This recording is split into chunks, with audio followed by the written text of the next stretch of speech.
Sembra essere tutto pronto, risolto un problemino a Blackfire Horse, anche quello a Baltimora dei Mag. Si va in partenza per la seconda corsa, premio Valuta la VEC, sono in 7-3 anni alla via, un vincitore di 7.500 euro nella carriera. Ritirato Bimbo dei 1000, 1 Birbaral, Thomas Manfredini, 2 Big John Pitts, Johnny Pizzolato, 3 Bowie, Jessica Pompa, 4 Blackfire Horse, Michele Canali, 5 Butte Etoile, Filippo Monti, in seconda fila 7 Baltimora dei Mag, Massimo Magrini, 8 Bob Logan, Patrick Romano. Si allinea con un attimo di ritardo Baltimora dei Mag che va a prendere posizione dietro a Birbaral. Gli altri tutti bene in rete. Si parte con la velocità dall'esterno da parte di Butte Etoile che cerca di scavalcare Big John Pitts, il quale a sua volta 8, insiste su Bob Birbaral Logan, che prova a mantenere le punte di dentro all'imbocco numero 3, della Bowie, prima curva. squalificato. Birbaral rientra a Big John Pitts, Butte Etoile che prende in mano e parcheggia lungo i birilli. Insiste Big John Pitts all'attacco di Birbaral, 200 veementi con Birba che si difende, Big John che insiste all'esterno, continua il duello tra i due, Butte Etoile che ovviamente si sfrega le mani in terza posizione. Primi 400 che sono passati in 29,7 ma molto lottati, alla fine Birbaral rientra a Big John Pitts, corre davanti, sorra sotto Butte Etoile lasciando allo scoperto Big John. Primi 600 sono andate via in 45,5.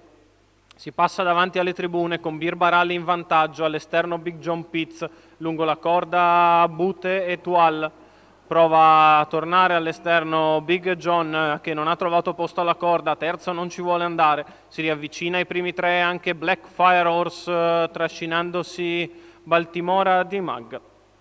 Il primo giro è andato via in 1-1-3, Birbaral in vantaggio quando si va verso il chilometro, sempre seguita da Butte Etoile.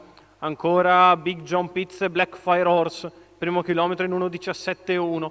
Prova a rifiatare Birbaral che ha sempre vicino Butte Etoile, si muove dalla quarta posizione Blackfire Horse che prova a sparare gli ultimi 450 metri, 15,6 la dritta opposta alle tribune, 1.32,7 i 3/4 di miglio, Birbaral che è ancora in vantaggio, Butte Etoile che sposta all'esterno, prova ad andare all'attacco, Blackfire che ha scavalcato Big John Pitts, lungo l'arco dell'ultima curva si difende Birbaral dagli attacchi di Butte Etoile, ingresso e ritarrivo con un paletto in 15,6, Birbaral in vantaggio, insiste all'esterno Butte Etoile, poi Blackfire in vantaggio Birba, insiste Butte, Birba si difende, Butte che si allarga, Birbaral ancora in vantaggio, Butte Etoile che insiste all'esterno sul palo, i due in linea.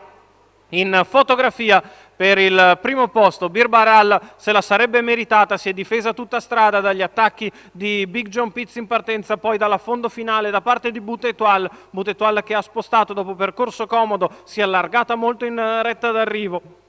Si è allargato molto in retta d'arrivo, Birba che si è difesa lungo i birilli, andiamo a vedere nel replay sul palo con Butte Etoile che giustizia Birbaral proprio nei pressi del traguardo, vince Filippo Monti che porta a casa il successo, il training è quello di Lorenzo Baldi, i colori della scuderia Limitless, il successo del 3 anni da Gambling B che porta a casa la vittoria nei confronti di una stoica Birbaral che se la sarebbe meritata tutta, ma la sagacia tattica da parte di Filippo Monti che ha atteso gli eventi, ha goduto del match tra Birbaral e Big John Pitts e ha portato a casa la vittoria. Butte Etoile, Filippo Monti che vincono.